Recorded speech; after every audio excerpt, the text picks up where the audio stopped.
Welcome back to Upside Down Data. Let's talk about Chainlink and its token Link. So if you're not familiar, Chainlink is an Oracle project. So historically, what they've been most known for is providing data to blockchains. That's what an Oracle does. It basically takes data that a blockchain itself can't get access to and provides access to that information. So a lot of that can be, for example, price data that is outside of a protocol. So imagine Ethereum wants to know what the price of some asset is, Bitcoin that's not native on Ethereum, for example.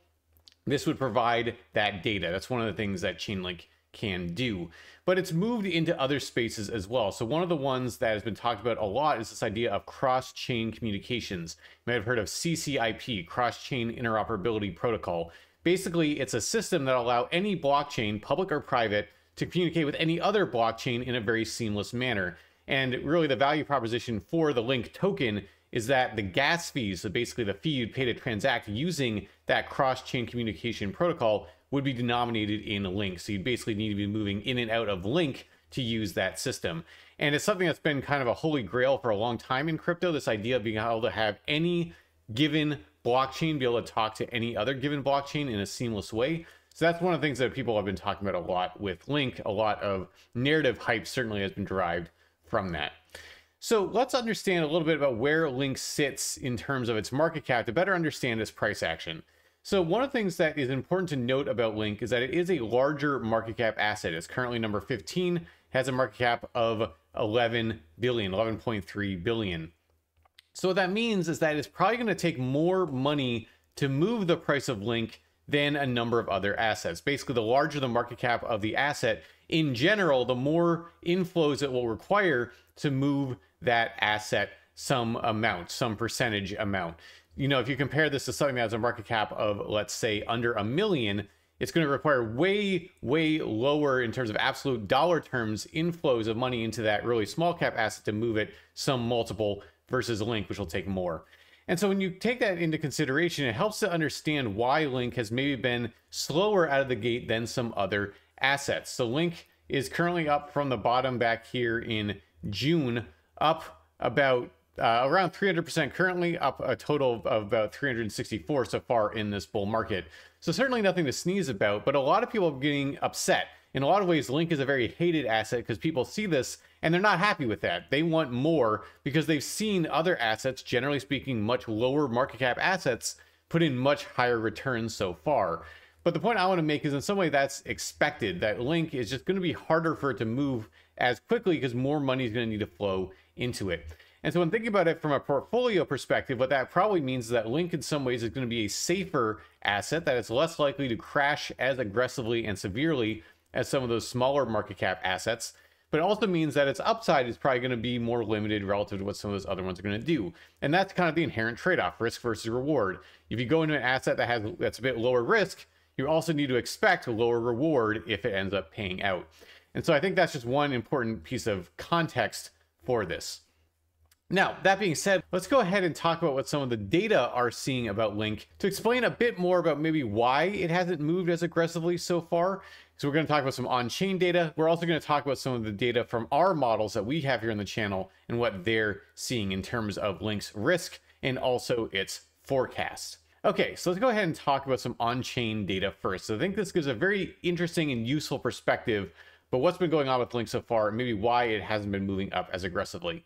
So what I'm showing you here is basically the realized profit and loss for Link across time on any given day. So basically what this is showing is on a given day, what was the absolute dollar term amount of profit or loss that was taken. So basically of all the Link that was transacted on the networks, this is on-chain data. So all the Link that moved on a given day, what amount of kind of dollar terms profit was made by selling on a given day or acquiring on a given day, for example. So one of the things that you'll notice is just in terms of absolute dollar terms, you'll see that at some of these local tops, for example, you start to see a lot of movement, a lot of likely selling at these points, which makes sense. People rode from low down and they're now taking profits. So you see this at these kind of heated up phases in a bull market. And then vice versa, in the bear market, in these kind of capitulation general zones, these are places where people are deciding that they just want to get out. So they're selling their Link at a loss, or in general, kind of across the whole network on that day, most of the transactions were happening at a loss. But then when you look at what's been happening recently, we've been moving back into that more kind of bull market territory. A lot of profits being realized in terms of just dollar terms, a lot of profits being taken. And another way that we can look at this, one of the issues with looking at this in terms of dollar denominated profit or loss is that it kind of loses the fact that price is a lot higher up here than it was down here, for example, so it can kind of distort things.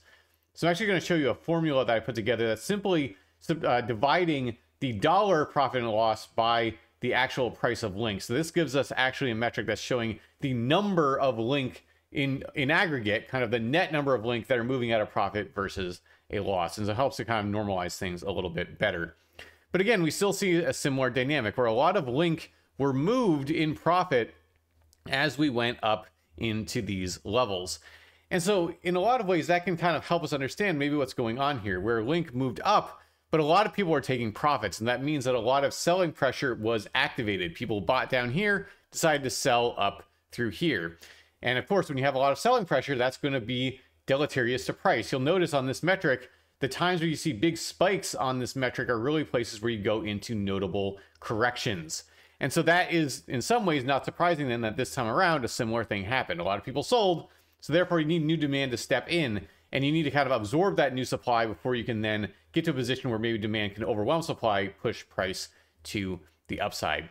Now, another thing we can do with this metric that I think is really interesting is look at a moving average of it. So basically what we do is if we apply, in this example, a 200-day simple moving average to this formula I was just showing you here, kind of the number of link that are moving in supply or loss, we can get a sense of, on aggregate, where is the market? Is the market in aggregate taking a lot of profit, which tends to happen in bull markets, as you'd expect, price going up. A lot of people can take profit. So in general, people are going to be selling at a profit through here. And then also, when are they really capitulating, selling at a loss in general? And that's really down here in the bear market. What you'll notice, though, is that we're back in that bull market footing. We're back at a place where people, by and large, are moving link at a profit. And so in the short term, when you kind of look at these spikes, what we're talking about here, that can lead to selling pressure in short-term corrections. But if you're just looking at the mood of the market in general, this looks very much like a bull market type of dynamic. It's exactly what you'd expect. And so in a lot of ways, this is just healthy market dynamics. You'll expect people to be taking profits as you go up. The key will be if more demand can keep stepping in to keep pushing price higher, to overwhelm that new supply that keeps hitting the market and then push price higher and higher and higher. But so far, this looks very much like a bull market dynamic, a lot like what we saw back through here. Not really anything to be too concerned about.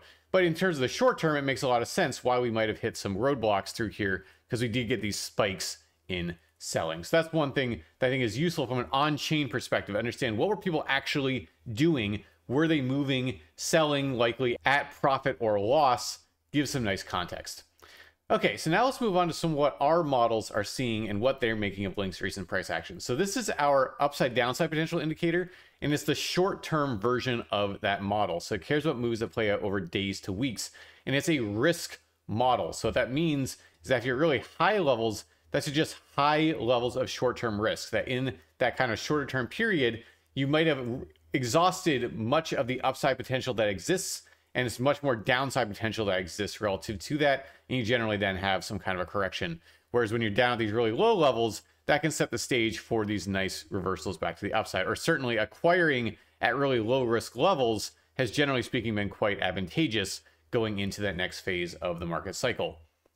So where we are right now, Link got to a quite high level of short-term risk on this move up here. So at the time I was saying quite vocally that it was likely we're going to see a slowdown here, a consolidation, that this move was probably over. That's what we got. We then rallied again, got again to relatively high risk levels, found kind of a local top through here. But now the good news is that risk has cooled off quite a bit. We've actually gotten back to the similar levels we were right before kind of the main part of this move here, the main part of this move here. We're down to similar levels again. And so that's where, if the market decides to get bullish again, if this correction we've seen in the crypto markets in general, if the bottom's in or if Bitcoin starts moving up again, then I would think that it's not unreasonable to think that Link could be setting itself up nicely for the next leg up in that shorter term. Now, there's no guarantee that we have to use this same level as the staging ground for the next leg up again, like we did these last two times. We might have to go down and test some of these lower levels. But in general, the lower the risk that the rally comes out of, the more room it should have to work with to the upside. So for example, coming out of negative 1.4, we put in a move, but it wasn't nearly as big as the move that we put in coming out of, for example, negative almost 4 back here. So the lower that we go, the more room that Link will have to work with to the upside whenever that next impulse comes. And so that's a hopeful sign. So basically what it's saying is that the conditions are getting more and more set in the favor of Link to be able to rally in the short term, but it's still going to require some kind of impulse for that to happen. So that's what I'm seeing with this model. Obviously not financial advice, but that's one of the things I'm seeing in the short term here. Now, something that we can look at to see when is that impulse coming is our trend confidence indicator, or TCI. So this cares all about the trend, as the name would suggest. And basically what it's telling you is how confident should we be in the given trend. And the way you can interpret this model is how is the TCI moving in relation to price? Are they moving together, or are they moving in opposite directions? So for example, if you see the TCI starting to move up, like we saw through here, that often is a suggestion of strength entering the market, and price often follows it to the upside. And then if you see the TCI start moving down aggressively, then price will often follow that as well. So basically, if price is moving up but the TCI starts moving down, that's a concerning sign suggesting that the current rally is likely over. Saw that very clearly here. Very strong uptrend on the TCI to the top, but then it trended down aggressively, suggesting that at best what we could hope for is this kind of sideways consolidation that we got.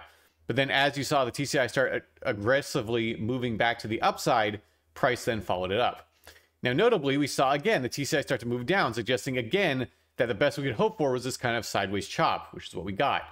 And so what I'll be looking for next is, can the TCI start really moving to the upside in a more aggressive way? If that happens, that might be a suggestion that that next impulse is coming, and we might be able to realize some of this short-term upside potential that the UDPI suggests that we have. So we're not there yet, but certainly we're at a possibility of that. I think if we start seeing this come up more aggressively and start breaking up to these higher levels, that'd be a suggestion that maybe we're already there and price might be able to move to that next leg up.